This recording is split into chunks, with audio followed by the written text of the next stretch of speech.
नमस्कार, स्वागत है आपका स्वदेश खबर में और मैं हूं आपके साथ तृप्ति उपाध्याय। चलिए खबरों की शुरुआत करते हैं मार्केट के साथ। तो नया शिखर बनाने के बाद आज बाजार ऊपरी स्तर से फिसला और निफ्टी 24 अंक गिरकर 22,650 के पास बंद हुआ। दिन भर बाजार में कैसा रहा एक्शन, बता रहे मेरे सहयोगी अंश भिलवार। तो बाजार की शुरुआत तो वैसे काफ़ी पॉजिटिविटी से हुई थी। निफ्टी ने रिकॉर्ड हाई का स्तर छुआ तो सेंसेक्स ने 75,000 का लेवल पहली बार छूता हुआ नजर आया। हालांकि मार्केट बंद होने तक बिकवाली नजर आए। निफ्टी में कुछ 100 पॉइंट या 120 पॉइंट के आसपास के बिकवाली नजर आया और निफ्टी हल्का सा लाल निशान में बंद होता हुआ नजर आया। हालांकि अगर चार्ट में देखा जाए तो जो 22,550 का लेवल है उसके ऊपर ही सस्टेन कर रहे हैं। तो लॉन्ग टर्म बेसिस पे देखा जाए तो अभी भी मार्केट पॉजिटिव नजर आ रहा है, लेकिन आज के सेशन में लाल निशान में बंद होता हुआ नजर आया। मिड कैप की बात की जाए तो निफ्टी मिड कैप 150 इंडेक्स ने भी रिकॉर्ड हाई का स्तर छुआ, लेकिन मार्केट बंद होने तक लाल निशान में बंद होता हुआ नजर आया। इसके टॉप लूजर्स देखें तो SGVN और सुप्रीम इंडस्ट्रीज नजर आते हैं। वहीं निफ्टी स्मॉल कैप की बात की जाए तो यहाँ पर हरे निशान में बंद होता हुआ नजर आया इंडेक्स। और इतना ही नहीं, अगर इसका चार्ट देखा जाए तो ये 13th सेशन था जो इसमें लगातार खरीदारी नजर आई। ऐसी सेम बाइंग स्ट्रीक पिछले कुछ 10 महीने पहले देखी गई थी स्मॉल कैप इंडेक्स के लिए। इसके टॉप गेनर्स देखें तो यहाँ पे हमें हिंदुस्तान कॉपर और श्री रेणुका शुगर जैसे स्टॉक्स नजर आते हैं। सेक्टोरल इंडेक्स की बात करें तो हमें निफ्टी मेटल आज के टॉप सेक्टोरल गेनर नजर आते हैं, जिसने कि रिकॉर्ड हाई का स्तर भी छुआ है और आज तीसरा सेशन है जब इसमें लगातार खरीदारी नजर आई है। इसके टॉप गेनर्स देखें तो हिंदुस्तान जिंक और हिंदुस्तान कॉपर नजर आते हैं। इसके साथ साथ निफ्टी बैंक भी हरे निशान में बंद नजर आया और ये आज का 5वां सेशन था जब निफ्टी बैंक ने लगातार खरीदारी दिखाई। रिकॉर्ड हाई का स्तर भी छुआ था आज के दिन में। सेक्टर लूजर्स की बात करें तो निफ्टी PSU बैंक आज का टॉप सेक्टोरल लूजर के तौर पर नजर आता है और आज का दूसरा सेशन है जब इंडेक्स में बिकवाली नजर आई। इसके टॉप ड्रैगर्स देखें तो पंजाब सिंध बैंक और यूनियन बैंक नजर आते हैं। इसी लिस्ट में देखा जाए तो निफ्टी ऑटो इंडेक्स भी लाल निशान में बंद होता हुआ नजर आया। हालांकि निफ्टी ऑटो ने आज इंट्राडे बेसिस पे रिकॉर्ड हाई का स्तर छुआ था, लेकिन मार्केट बंद होते होते वो भी लाल निशान में बंद होता हुआ नजर आया। तो ओवरऑल देखा जाए तो मार्केट की शुरुआत तो काफ़ी अच्छी हुई थी, लेकिन बंद होते होते थोड़े से लाल निशान में खिसकते हुए नजर आए। और अब चलते हैं हमारे खास सेगमेंट 5 का पंच की तरफ। हमारे साथ जुड़ गए हैं शरद दुबे। शरद, बताएं आज वो कौन से 5 शेयर जहां एक्शन देखने को मिला? जी बिल्कुल, आपका 5 का पंच में स्वागत है। और आज जो है हम 5 इंपॉर्टेंट थीम्स या 5 स्टॉक्स पकड़ते हैं जहां पे एक्शन देखने मिला, वॉल्यूम्स में भी मूवमेंट आया और कहीं कहीं डिलीवरी बेस्ड मूवमेंट्स भी देखने मिली। सबसे पहला ग्रुप ऑफ स्टॉक्स रहने वाला आपका Q4 अपडेट पे स्पेशली रियल एस्टेट को लेकर बहुत बुलिश नज़रिया भी देखने मिला और बहुत अच्छे प्री सेल्स कलेक्शंस आए हैं कंपनीज़ की। गोदरेज प्रॉपर्टीज़ की बात करें तो 135% का ग्रोथ आया है बुकिंग्स में। वही अजमेरा की बात करें तो यहाँ पे भी सेल्स वैल्यू डबल हो चुका है ईयर ऑन ईयर बेसिस पे। दूसरा ग्रुप ऑफ स्टॉक्स रहेगा फंड रेजिंग पे। Sterlite tech one of the top gainers था और अच्छी बाइंग देखने मिली थी। इनका QIP इशू खुल गया है, इसका लगभग 1200 करोड़ का QIP है और जो फ्लोर प्राइस है 119 रुपये प्रति शेयर का है। वही शिल्पा मेडिकेयर, उनका भी QIP खुला 500 करोड़ का, जिसका जो इशू प्राइस है ऑलमोस्ट 473 रुपीज़ का आता है। और इम्पॉर्टेंटली यहाँ पे भी स्टॉक में एक अच्छी पॉजिटिव मोमेंटम दिन के ट्रेड में देखने मिली है। ब्रोकरेजेस इम्पैक्ट में भी 3 स्टॉक्स रहेंगे फोकस में। एक साइड में JP मॉर्गन ओवरवेट रखा है, लेकिन टारगेट प्राइस बढ़ा दिया है, 330 से बढ़ा के 480 कर दिया है। कल भी हमने इस स्टॉक में तेज़ी देखने मिली थी। इनकी जो करार हुई है EV बैटरी सेगमेंट में किया के साथ और हुंडई के साथ, उसके कारण स्टॉक में री रेटिंग देखने मिल रहा है। वही कैनफिन भी फोकस में रहेगा, जहाँ पे मॉर्गन स्टैनली एक्सपेक्ट कर रहे हैं कि Q4 रिजल्ट्स के बाद स्टॉक में तेज़ी देखने मिलेगी। एक अच्छी सी अपग्रेड इन्फोसिस में भी देखने मिली और स्टॉक में एक अच्छा बम्पअप देखने मिला। दिन के शुरुआती स्तर पे बोफा की अपग्रेड आई थी न्यूट्रल से बाई पे और जो टारगेट प्राइस है वो बढ़ा दिया गया है थोड़ा सा 1785 के। लास्ट टाइम वो प्राइस 1735 था। Metal stocks one of the top sectoral gainers था दिन के ट्रेड में। आप नाल्को ले लीजिए, हिंदुस्तान कॉपर ले लीजिए, मेजॉरिटी मेटल ट्रेड्स में अच्छी बाइंग देखने मिली है। यहाँ पे ऑफकोर्स कॉपर रिलेटेड स्टॉक में और ज़्यादा बाइंग आया है। कॉपर फ्यूचर्स 5% बढ़ गया last week London Metal Exchange में। और वही चाइना की जो स्मेल्टर्स है वो भी अपने कॉपर के प्रोडक्शन कम कर रहे हैं लगभग 10% से, तो उसके कारण ग्लोबल कॉपर प्राइसेस में बढ़ोतरी हो रही है। और रियलाइजेशंस और EV डिमांड के कारण हमारे भारतीय कंपनीज़ भी जो है एक अच्छी पॉजिटिव ट्रिगर देखने मिल रही है इन स्टॉक्स में। हमने ये 4 ग्रुप ऑफ स्टॉक्स तो बता दिया आपको, लेकिन जो हमारा 5वां स्टॉक है वो रिजल्ट स्पेसिफिक है वो है transformers rectifiers. Stock locked in था अपने अपर सर्किट पे आज दिन के ट्रेड में, और चौथे तिमाही के नतीजे बहुत स्ट्रॉन्ग आए हैं। पैट लगभग 4 गुना बढ़ा है, और इम्पॉर्टेंटली जो गाइडलाइंस आई हैं जो उनके कॉन कॉल पे, वो बहुत बुलिश नज़रिया देखने मिला है। और जो उनके ऑर्डर की जो इंक्वायरी है वो 17,000 करोड़ तक का है, तो ऑर्डर बुक में भी बुलिश नज़रिया रहा है। और वित्त साल 2025 की जो गाइडेंस की बात करूं, वो ऑलमोस्ट डबल हो चुकी है। रेवेन्यू लगभग 2,000 करोड़ का एक्सपेक्टेशन है, और मार्जिन में भी वो एक्सपेक्ट कर रहे हैं कि 10% जो वित्त साल 2024 में था, वो वित्त साल 2025 में ये आंकड़ा जो है लगभग 12.5 से 13% का हो सकता है। तो ये 5 अहम ग्रुप ऑफ स्टॉक्स है जो आज हमारे 5 के पंच में फोकस में है। बढ़ते हैं आगे, और सोने चांदी की रिकॉर्ड रैली थम नहीं रही है। आज भी सोने चांदी ने रिकॉर्ड बनाया। सोने चांदी की चाल को समझने और आगे के लिए क्या संकेत मिल रहे हैं बताने के लिए जुड़ रहे हैं मेरे सहयोगी विश्व मोहन। जी विश्व मोहन, बताएं। देखिए, ये लगातार जिस तरह की रैली चल रही है, इसके बाद रिस्क फैक्टर बढ़ता जा रहा है। जो इंडस्ट्री बॉडी है, एसोसिएशन है, उनकी रिपोर्ट ये है, जो गुड़ी पाड़वा से लेकर जो त्योहारी सीजन की ये शुरुआत हुई है, यहाँ पर डिमांड भी हिट हो सकता है। आप देखिए, लगातार ये तेज़ी बढ़ती जा रही है। फरवरी के लो से देखें तो 10,000 रुपये से ज़्यादा सोना महंगा हो चुका है। अक्टूबर के लो से देखें तो 12,000 रुपये से ज़्यादा की तेज़ी सोने में आ चुकी है, और इस तरह की तेज़ी चांदी में भी आई है। चांदी तो फरवरी के लो से 12,000 रुपये से ज़्यादा महंगी हो चुकी है।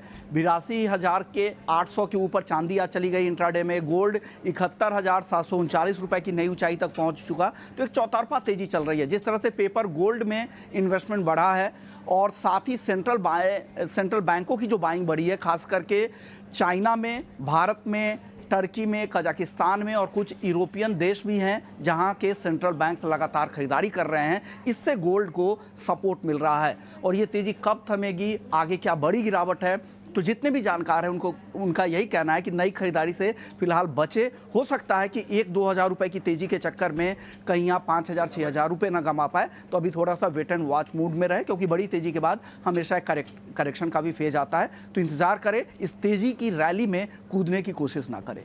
जी विश्व मोहन, धन्यवाद इस पूरी जानकारी के लिए। बढ़ते हैं आगे, और लोकसभा चुनाव 2024 का रण सज चुका है। रैलियां और रोड शो जोरदार रफ्तार पकड़ रही है। चुनाव प्रचार में हाईटेक तौर तरीकों का सहारा लिया जा रहा है, और अनुमान है कि इस बार लोकसभा चुनाव में पिछले बार के मुकाबले 2 गुना खर्च हो सकता है। ये बाजार और इकोनॉमी के लिए कितना सेहतमंद साबित होने वाला है, इस पर देखिए हमारी सहयोगी भव्या दुआ की ये खास रिपोर्ट।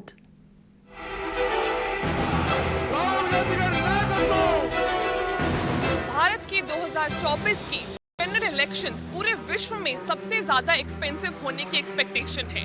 भारत, जो कि विश्व की सबसे लार्जेस्ट डेमोक्रेसी है, वो अपने लोकसभा इलेक्शंस होल्ड कर रही है 19 अप्रैल से 1 जून तक, और ये इलेक्शंस डिटरमाइन करेंगे वर्ल्ड की सबसे पॉपुलर कंट्री की नेक्स्ट 5 इयर्स की पॉलिटिकल डायरेक्शन। दिग्गज नेताओं की मैराथन रैलियां, मेगा रोड शो, ज्यादा से ज्यादा शहरों और गांवों तक अपनी पार्टी के संदेश को पहुंचाने का लक्ष्य। जीत के लिए कोई कोर कसर न छोड़ने की कोशिश। चुनाव के ऐलान के साथ ही ये सारी कोशिशें मिशन का रूप ले लेती हैं, जो दुनिया के सबसे बड़े लोकतंत्र भारत को दूसरे देशों से अलग करती हैं। साथ ही 140 करोड़ लोगों के इस देश में अपने मतदाताओं तक पहुंचने को एक बड़ा टास्क भी बनाती है। लेकिन इस लक्ष्य को हासिल करने की कवायद इस पूरे चुनावी पर्व को बेहद खर्चीला बना देती है। चुनावी खर्च पर नजर रखने वाली संस्था सेंटर फॉर मीडिया स्टडीज ने चुनावी खर्च को लेकर जो आंकड़े पेश किए हैं वो हैरान करने वाले हैं। इस साल पार्टियां और उम्मीदवार 1,20,000 करोड़ से ज्यादा खर्च कर सकते हैं। 2024 के लोकसभा चुनाव में 2019 चुनाव के मुकाबले 2 गुना खर्च होने का अनुमान है। चुनावी खर्च को ट्रैक करने वाली ओपन सीक्रेट्स के मुताबिक इस बार लोकसभा चुनाव का खर्च 2020 में हुए अमेरिकी प्रेसिडेंट चुनाव के खर्च को पार कर जाएगा। चुनावी खर्चों में इजाफे की वजह प्रचार अभियान और सोशल मीडिया समेत चुनावी यात्राओं में लगातार बढ़ता खर्च अहम वजह है। All India election material manufacturer and traders association के जनरल सेक्रेटरी के मुताबिक भारत का इलेक्शन मर्चेंडाइजिंग मार्केट इस साल 1,000 करोड़ रुपए से ज्यादा का है, और पिछले साल से तुलना करें तो मांग में 20 से 30% की बढ़ोतरी हुई है। वहीं स्नैक्स बनाने वाली कंपनी को भी चुनावों के दौरान मांग में 10 से 15% की बढ़ोतरी का अनुमान है और इस मांग को पूरा करने के लिए वो स्टॉक बढ़ाने जैसी जरूरी तैयारियां कर रही हैं। चुनाव अभियान की रफ्तार पकड़ने से पार्टियों के चार्टर विमान और हेलीकॉप्टर की मांग में भी तेजी आई है। पिछले लोकसभा चुनाव में बड़ी राजनीतिक पार्टियों और क्षेत्रीय दलों ने हवाई यात्राओं पर करीब 400 करोड़ रुपए खर्च किए थे। ट्रैवल इंडस्ट्री के दिग्गजों को इस बार हवाई ट्रैवल खर्च में जोरदार तेजी की उम्मीद है। जाहिर है राजनीतिक पारा चढ़ने के साथ चुनावी खर्च भी रिकॉर्ड तोड़ने को तैयार है। इलेक्शंस में पॉलिटिकल पार्टीज की स्पेंडिंग की वजह से इकोनॉमी को बूस्ट मिलता है और इस साल भी ऐसा ही होने की संभावना है। मैं भव्या दुआ, 18 नाउ स्वदेश के लिए। और हाउसिंग मंत्रालय ने नई सरकार के लिए 100 दिन का एजेंडा तैयार कर लिया है। एजेंडा में क्या खास है जानते हैं मेरे सहयोगी प्रकाश प्रियदर्शी से। देखिए, सूत्रों के हवाले से हमें एक्सक्लूसिव जानकारी मिल रही है कि नई सरकार के तहत हाउसिंग सेक्टर के लिए कुछ अहम डेवलपमेंट जो है देखने को मिल सकते हैं। सूत्र हमें बता रहे हैं कि हाउसिंग मिनिस्ट्री ने नई सरकार के शुरुआती 100 दिन के एजेंडे के तहत कुछ जो प्रायोरिटी लिस्ट है वो तैयार किए हैं, जिसमें स्टॉल हाउसिंग प्रोजेक्ट्स के निवारण के लिए, स्टॉल हाउसिंग प्रोजेक्ट्स को रिजॉल्व करने के लिए जो अमिताभ कांत कमेटी का गठन हुआ था और जिसने अपनी सिफारिशें सौंपी है, उसको इम्प्लीमेंट करने की जो रणनीति है वो तैयार की गई है। सूत्र हमें बता रहे हैं कि स्टॉल हाउसिंग प्रोजेक्ट्स को रिजॉल्व करने के मकसद से अमिताभ कांत कमेटी की रिपोर्ट को इम्प्लीमेंट करना बेहद ज़रूरी है, लिहाजा हाउसिंग मिनिस्ट्री के एजेंडे में ये सबसे ऊपर है। हालांकि कुछ राज्य सरकारों ने कुछ प्रोविजंस को इम्प्लीमेंट करने की कोशिश की है, उसकी शुरुआत भी की है, लेकिन अगर स्टॉल हाउसिंग प्रोजेक्ट्स को आपको रिजॉल्व करना है तो इस कमेटी की जो रिपोर्ट है उसको होलिस्टिक मैनर में इम्प्लीमेंट करना होगा। लिहाजा हाउसिंग मिनिस्ट्री ने फाइनेंस मिनिस्ट्री के साथ कंसल्टेशन के बाद इसकी रणनीति तैयार की है। अगर आप इन रिकमेंडेशंस पे नज़र डालें तो होम बायर्स को जो कि इस तरह के प्रोजेक्ट्स में फंसे हैं उन्हें वन टाइम रिलैक्सेशन देने की सिफारिश की गई है। साथ ही साथ जो स्टॉल हाउसिंग प्रोजेक्ट्स हैं उन्हें प्रायोरिटी फाइनेंसिंग के तहत लाने की भी सिफारिश कमेटी ने की है। इसके अलावा सूत्र हमें इस बात की भी जानकारी दे रहे हैं कि सरकार के शुरुआती 100 दिनों में जो अर्बन पुअर के लिए न्यू हाउसिंग स्कीम है, जो न्यू होम लोन स्कीम है, उसको भी इम्प्लीमेंट करने की रणनीति तैयार की गई है। जैसा कि आपको पता है कि वित्त मंत्री ने अंतरिम बजट में इस स्कीम की घोषणा पहले ही कर दी है, जिसके हिसाब से होम बायर्स को इंटरेस्ट सब्सिडी का बेनिफिट मिलेगा। सूत्र हमें बता रहे हैं कि शुरुआती प्रपोजल के हिसाब से इस स्कीम की ओवरऑल साइज जो है 60,000 करोड़ रुपए हो सकती है और घर खरीदारों को 3 से 6% का इंटरेस्ट सबवेंशन बेनिफिट जो है वो दिया जा सकता है। और वक्त एक छोटे से ब्रेक का। ब्रेक के बाद दिखाएंगे बढ़ती गर्मी में किस सेक्टर में डिमांड अच्छी दिख रही है।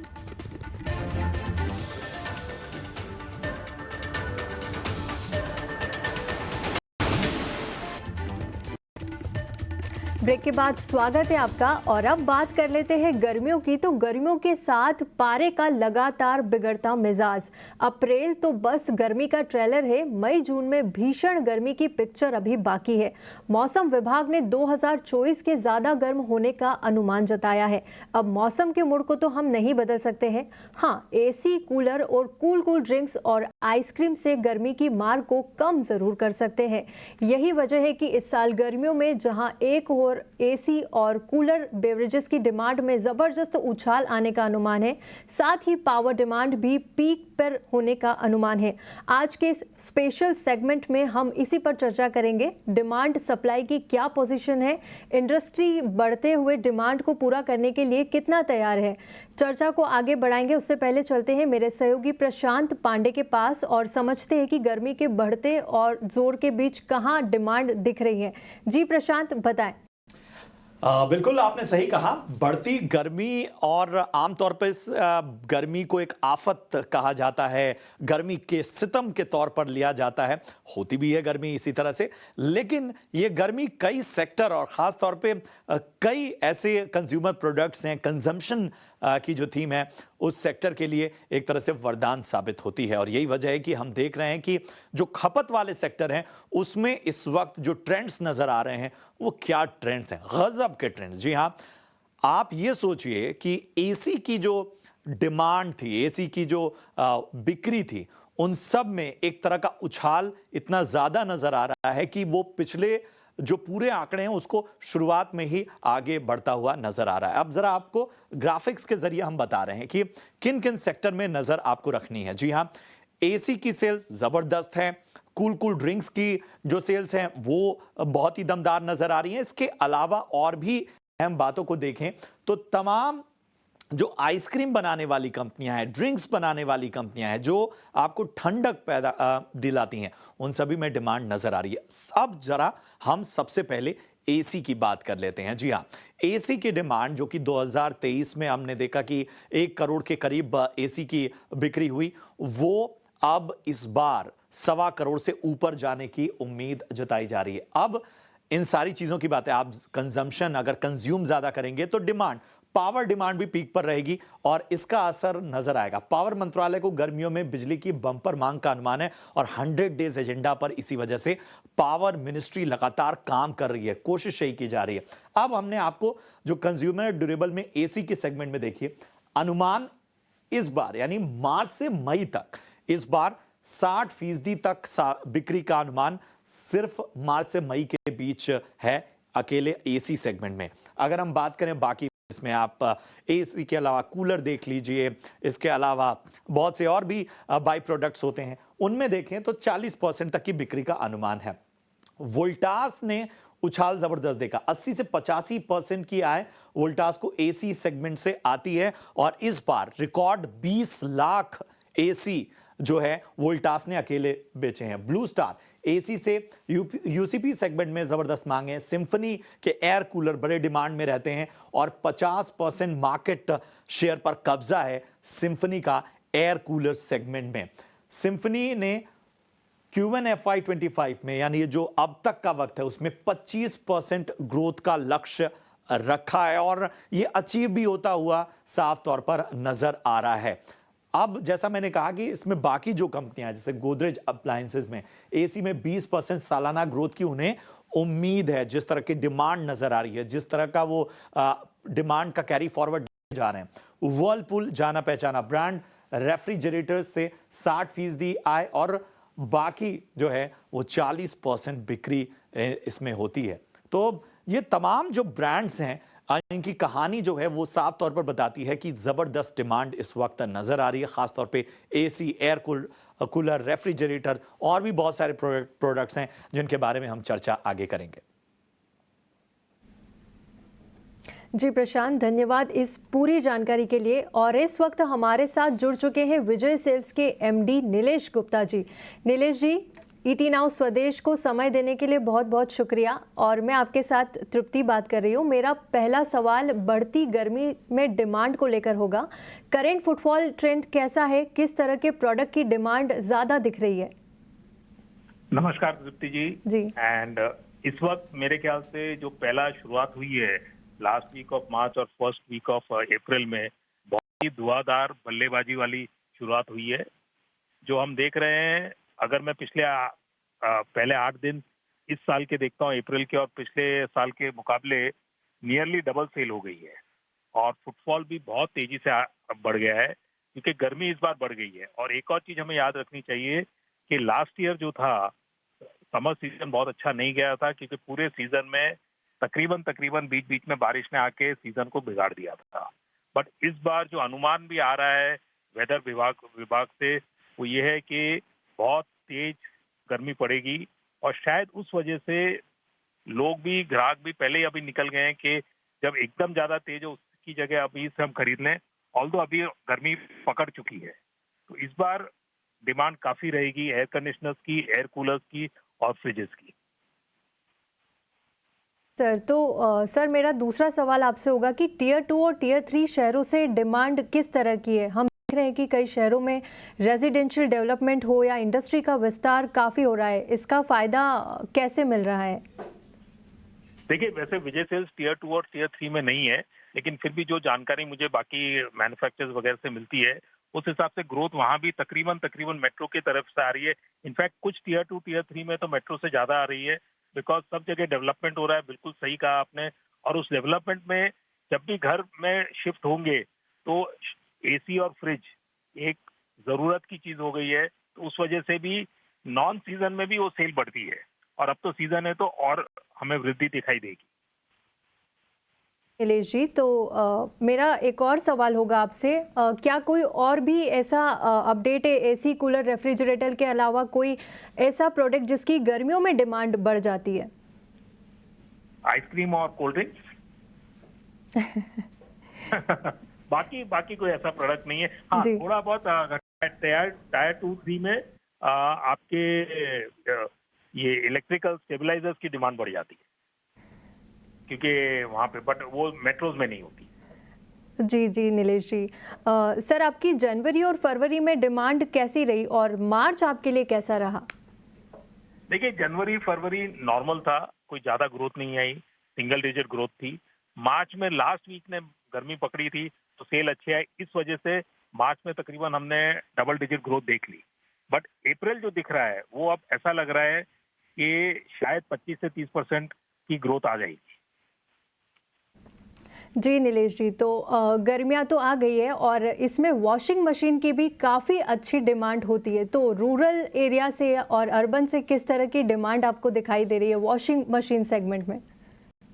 देखिए, वॉशिंग मशीन की जो डिमांड है वो ज्यादा मेट्रोज में रहती है, रूरल में इतना नहीं रहता है, बट यस क्लास 1-2 सिटीज में रहती है। बट फिलहाल तकरीबन वॉशिंग मशीन मोर और लेस फ्लैट है, उसमें थोड़ा सा ग्रोथ की तंगी दिख रही है। जी नीलेश जी, धन्यवाद नीलेश जी, आपका बहुत बहुत शुक्रिया ईटी नाउ स्वदेश को समय देने के लिए। धन्यवाद। फिलहाल इस बुलेटिन में इतना ही, पर ईटी नाउ स्वदेश पर खबरों का सिलसिला ऐसे ही जारी रहेगा।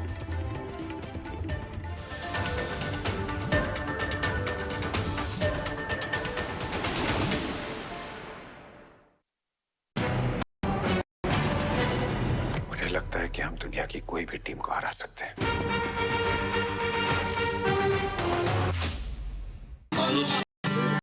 मेरा नाम